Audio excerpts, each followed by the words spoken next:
Activity এতে কি বলেছে, write the words by the correct picture. Correct মানে সঠিক, পিকচার মানে ছবি, সঠিক ছবিতে আমরা শব্দগুলো লিখব। এখানে কিছু শব্দ দেওয়া আছে, এই শব্দগুলো আমরা এদিকে লিখব। তার আগে শব্দগুলো অর্থ জেনে নিই। বিগ মানে বড়, ওল্ড মানে বৃদ্ধ, শর্ট মানে খাটো, স্মল মানে ছোট, টল মানে লম্বা, ইয়াং মানে যুবক যুবতী বা তরুণ তরুণী। তাহলে আমরা শব্দগুলি লিখে ফেলি। এখানে ফুটবল, ফুটবলে কোন শব্দটা এখানে সঠিক হয়? এখানে বিগ, ফুটবলে আমরা বিগ, এটা বড় ফুটবল। আর এই যেখানে একটা দেখা যাচ্ছে একটু ছোট করে দিয়েছে, ছোট ফুটবল। আর এই লোকটা এই দরজা দিয়ে প্রবেশ করতে পারছে না, মাথা নিচু করে প্রবেশ করতে হচ্ছে, তার মানে অনেক লম্বা। লম্বা ইংরেজি হচ্ছে টল, তাহলে TALL, টল এখানে লিখে দিব। আর হাতে একটা লাঠি নিয়ে হাঁটছে কে? বৃদ্ধরাই তো এমন কাজ করে। কুজু হয়ে গিয়েছে ওল্ড, তাহলে এই ওমেনটা হলো ওল্ড মানে বৃদ্ধা। তারপরে এই যে দরজা, এই দরজার এই যে উপরের যে চিটকারি, এটা সে নাগাল পাচ্ছে না, আর দেখা যাচ্ছে যে দরজার থেকে বেশ ছোট, তার মানে এই খাটো। খাটোকে আমরা শর্ট বলি, শর্ট, SHORT, শর্ট। আর এটা হচ্ছে তরুণী, আমরা একে ইয়াং বলতে পারি, ইয়াং। আর এই ফুটবলটা হচ্ছে স্মল। তাহলে আমরা সঠিক ছবিতে সঠিক শব্দ বসানোর কাজ শেষ। এবার কি বলেছে, match the pairs of the opposites in the activity A. এই অ্যাক্টিভিটি এতে অপোজিটস মানে বিপরীত শব্দগুলো আমাদের মিলাতে বলেছে। তাহলে আমরা লেখার আগে প্রথমে ওয়ার্ডস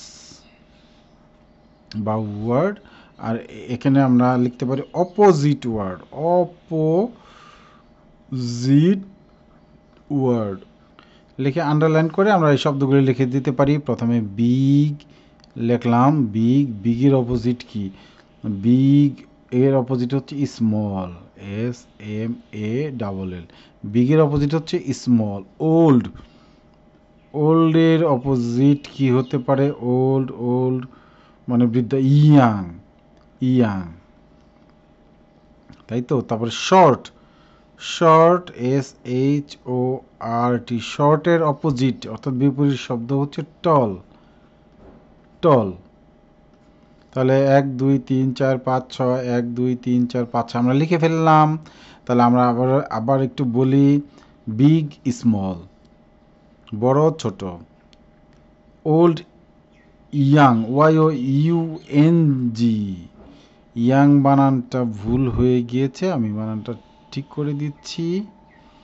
হ্যাঁ, YOUNG হবে। হ্যাঁ, ইয়াং, ওল্ড, ইয়াং, শর্ট, টল। তাহলে আমরা খুব সহজেই এই বিপরীত অপোজিট মিনিংটাকে আমরা ম্যাচ করে ফেলতে পারলাম। এবার আমরা অ্যাক্টিভিটি সিতে চলে যাচ্ছি। আচ্ছা, অ্যাক্টিভিটি সিতে কী বলেছে আমরা একটু বুঝে নিই। রিড দ্য পোয়েম অ্যালাউড, যেখানে একটা দুইটা পোয়েম দেওয়া আছে, জোরে পড়তে বলেছে। অ্যালাউড মানে জোরে। Then underline the pronouns and the verb be in present simple. Present সিম্পলে ভার্ব বি হচ্ছে am is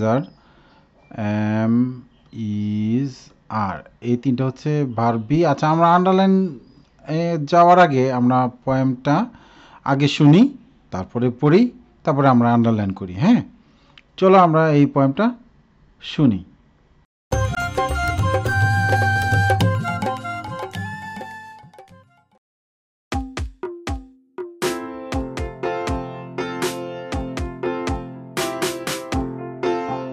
We are girls and boys, we are big and small,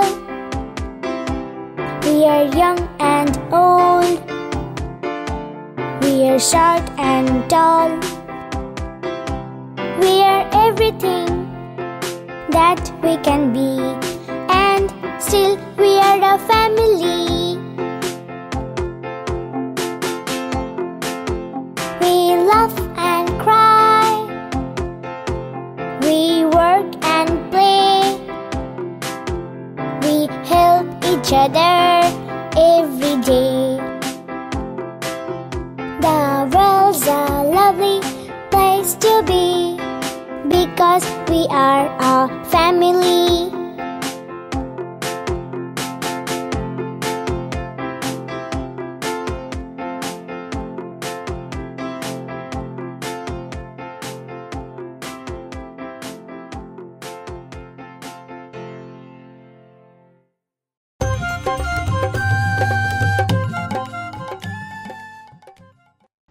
আশা করছি রাইম সংটা তোমাদের অনেক অনেক ভালো লেগেছে। আমার কিন্তু অনেক ভালো লাগে।